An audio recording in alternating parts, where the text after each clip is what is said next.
Hello दोस्तों, आज बहुत मज़ेदार गाना लेकर के आया हूँ। यह गाना है गाड़ी शादी ब्याह में गाने जाता है। अब पूरा गाना आप लोग सुनिए, तो लाइक करिए, शेयर करिए, सब्सक्राइब भी कर लेना। किया रे लाला बिनु बादर के कैसे चमक बिजुलिया, वही से चमक बरती हवन दीदी के गाल, चलिया भीतर चमक दुई ने बुला, सारिया के ही भीतर सावन में भीजिए जल, भादो में डिभिजा में धनवा, किया रे लाला बिनु बादर कैसे चमक बिजुलिया,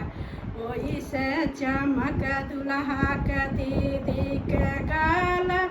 चलिया भीतर चमक दुई ने बुला, सारिया के भीतर भीजी जाला,